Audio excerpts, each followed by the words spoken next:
Luna landed on her beanbag chair as she held her newly repaired IPV. She had been looking forward to this moment since forever, and now that the visor was compatible with a PC, she could finally try Portal 2. She was hyped to buy the sequel ever since she played the first game, but she never bought it because all the new releases that came out this week. But now, nothing can stop her from playing the game with the IPV. From what she heard, Portal 2 had a cooperation mode, and she was eager to try it out. She downloaded the game and patiently waited for the usual update notification to pop up. As she clicked on the update to start, she thought about the co-op mode and wondered who could play it with her. She scrolled through her Steam friends list for a potential partner. A lot of ponies were online. Perhaps too many were online. Practically everyone she knew was online today. Who should she pick? As she rolls down some more on the list, one name caught her eye. "Ah, we shall pick this one to play with us," she said. She moved the mouse cursor over the pony's Steam account. Suddenly, the online status bleeped gray. She sat there for a while, gathering her thoughts on her next move. She decided that since the pony is right around the corner, she's just going to knock on the door. She stepped outside of her bedroom and made haste for her supposed partner's bedroom. After a few minutes of trotting, she reached her destination and decided whether to knock on the door or kick it open. The door didn't stand much of a chance against the mighty hooves of the Moon Princess. The unhinged door reveals a large chamber meant for royalty. A red carpet extended from the other side of the door and leads to the foot of the bed. Lying on the bed was a white, majestic alicorn of scorching beauty, with a gigantic cutie mark to match. In other words, Celestia, Luna's sister. She was relaxing on a white plushy bunny, eating hay chips, and watching what appears to be some sort of sitcom. "Sister, what are you watching?" Luna asked. "Oh, just a show called Friends. Have you ever seen it?" Celestia said with a mouthful of munchies. "I have before. I just wanted to confirm." "Ah." She threw a couple more chips into her mouth, not batting an eye at the night pony. Luna walked towards her table in a calm fashion that didn't betray her suspicious motives.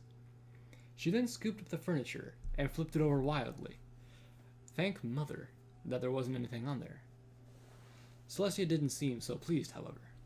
"Luna, what the buck are you doing?" "Play Portal with me," she said with a blank face. "What? That's what this is about?" She nods, like it wasn't a big deal.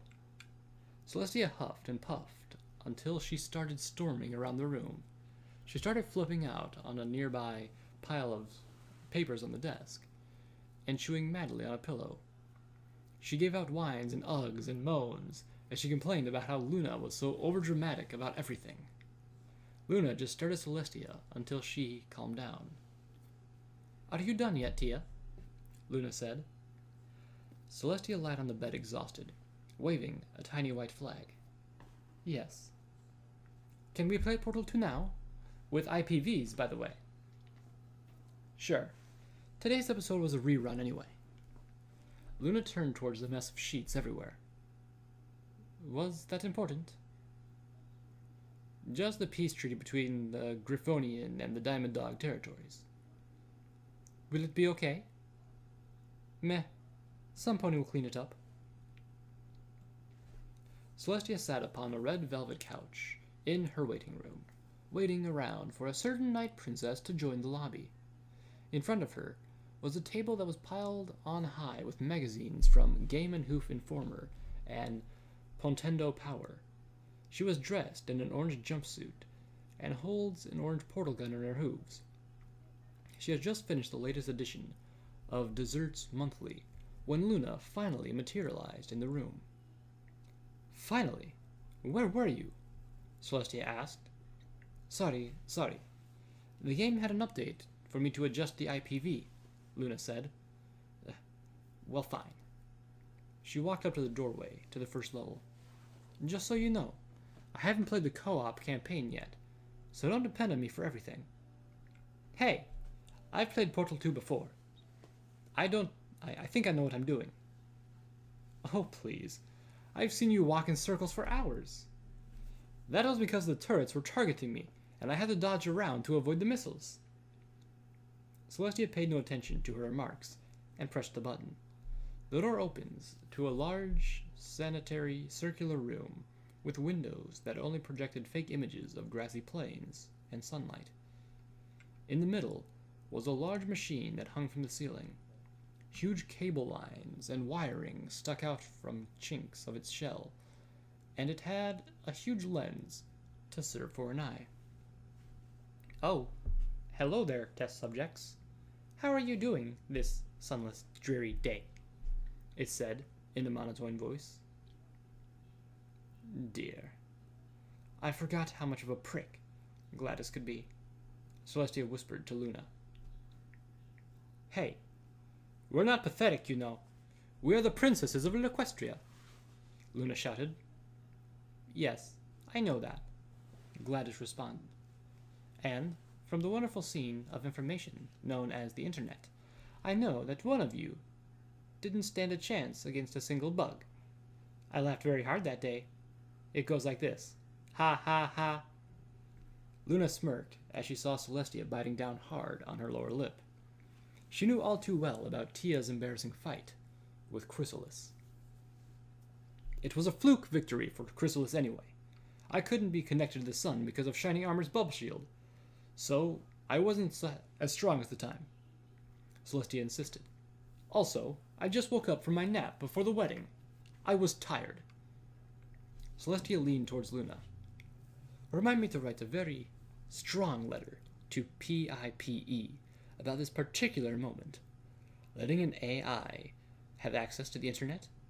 That's downright evil. She just rolled her eyes at her sister. Well then, we should start the tests. Gladys opened up a door on the other side of the room. Losers first. Celestia walked across the room with a high and regal manner, like she was top of the world. Luna sighed in exasperation as her sister's ego, and trotted after her. The room didn't look like much on the other side of the doorway. It was simple and empty. It felt like being trapped in one of Canterlot's finest insane asylums, where they kept all the weird and wonky ponies in to keep them safe from others and themselves. Also, it's white. Gee, you think the designers could have added some more color to this game, Luna said. I wouldn't say that. White is a very nice color, sister. You should try dyeing your mane sometimes, Celestia said. We can't change our mane colors, Tia. In case you haven't been paying attention, our hair can't exactly be affected by normal means. Twilight actually showed me this new spell once. It temporarily allows a pony to change their hairstyle. What's the point in that? Luna scoffed. I don't know, but it was fun using it on the other ponies. Celestia smiled. Whatever. Luna walked to the center of the room, with her sister in her wake. So, what are we exactly supposed to do here? Simple. The walls suddenly opened up to reveal a wide, expansive space beyond them. Luna looked down from the edge to see a gigantic fall and another platform below them. The two mechanical arms suddenly dropped from the ceiling, and both of them holding pairs of white socks. Oh, I almost forgot. Silly me. Gladys's voice echoed. You will need the steel nylon wool socks for the rest of the game. They help protect you against most of the damage you could get from falling from heights. Without these socks, you could possibly die from these experiments. Oh, great. Like I haven't died before, Luna said sarcastically. The two royal sisters put on the long and comfy socks, looking extremely cute and sexy. Wow, you two look really nice for once. This is good, because the test starts now. The floor surrounding the two Alacordons suddenly fell apart, leaving only enough space for the two to stand on. Remember, no flying, magic, or jaywalking, and we'll get along just fine. Do not disappoint me like the other two robots that came earlier, Gladys's voice said. Celestia looked down and squelch a little at the sight. Luna, however, wasn't fazed at the Gladys's attempt to scare them at all. Tia looked at her sister with uncertainty. Hey, Luna. You can't be serious about this, are you? I mean, you aren't gonna... Luna took a flying leap across the chasm. Celestia face-hoofed. I stand corrected. Well, here goes nothing. The Sun Princess jumped as well. She tried to keep her flight path steady with outstretched hooves, but it seemed to do nothing against the air.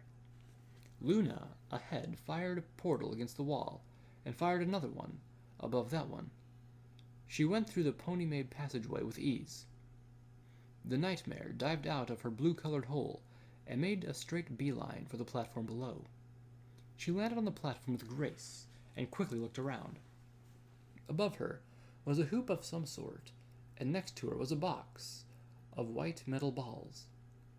The hoop above was a trigger line that leads to the doorway ahead. Sis, catch this and put it in the hoop. Luna threw one of the balls towards the white pony.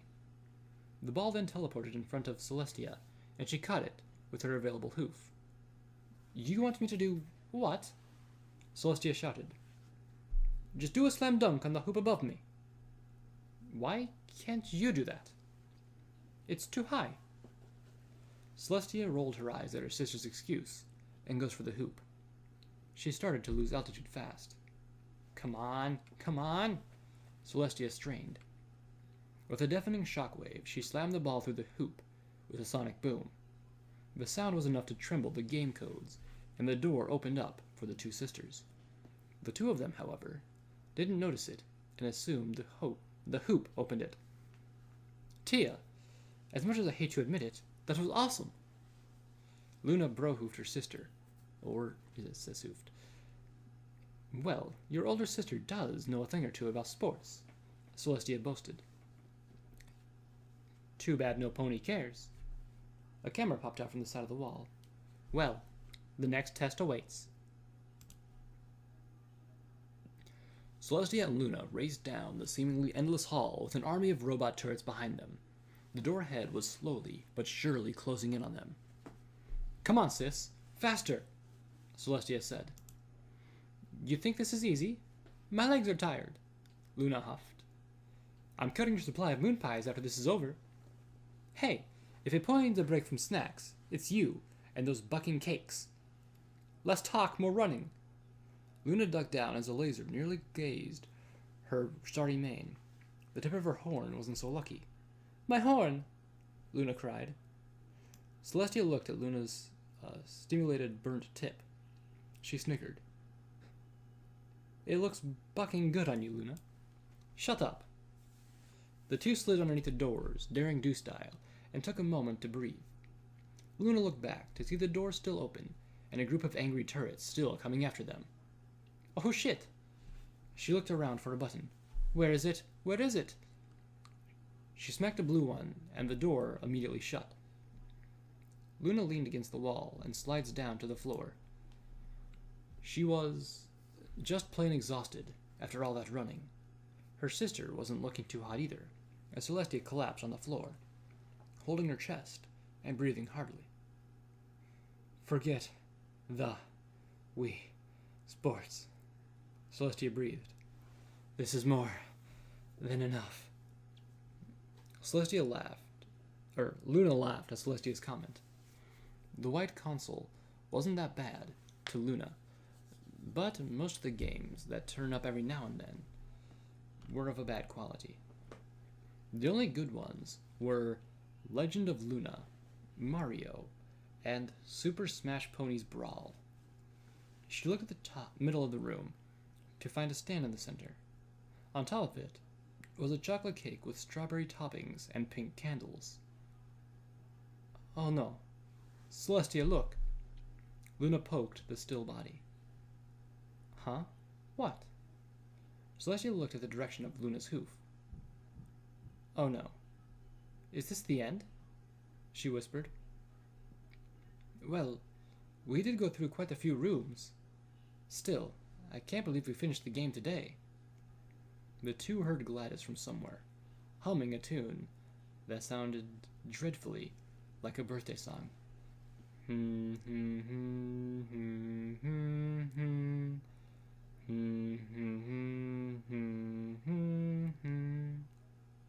The two stepped forward to the cake, where all of its chocolatey goodness awaited the goddesses.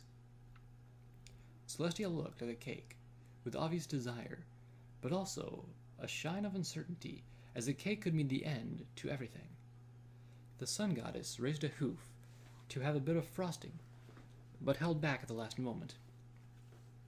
Luna held her sister's hoof and looked at her with determination. The two nodded, and they set their hooves on the two forks beside the plate. The room suddenly darkened, and the walls lifted up to reveal a surprising view to the princesses. The now expanded room had tens of thousands of tanks filled with ponies. The ponies floated in what seemed to be sea-green brine and were peacefully sleeping. Luna's jaw dropped at the sight as she looked at each tank. Celestia herself, however, didn't look surprised. Instead, focused on eating the long sought-after cake she had been waiting for. Wow, I'm actually impressed. To be honest with you, I never knew this was here. I just assumed this was empty. Gladys's voice echoed. Look at all these test subjects. They are beautiful to look at. Luna shrugged at the robot's weird obsession with test subjects. Celestia didn't listen to what she said and kept chewing. And now that you two are here, you will join them. Two mechanical arms suddenly grabbed the both of them and placed them side by side in two empty tanks. Luna banged her hooves on the glass, with Celestia swallowing her bite. Oh, come on. Just let me finish my cake, she said. Sorry, but I think you two have had enough testing for one day, Gladys said. See you two losers in a few weeks. Luna's vision darkened as the game simulated green fluids washing over her body. It felt kind of warm and nice, and the Night Princess was lulled to deep sleep. Her eyes opened once more to find herself back in the waiting room, with Celestia watching the credits on a movie trap screen. What? Then that's that. Yep, I suppose it is, sister. Celestia dug her hooves into a bag of popcorn. Well, I kind of expected, I don't know, more? So did I. Kinda disappointed. The single-player ending was better. She tossed a few kernels into her mouth. Luna sat there for a few moments, watching the credits and enjoying the music for a while. She looked around the waiting room again, and looked at her sister. Want to play some custom maps, Tia? Luna asked. Celestia shrugged. Sure, I guess.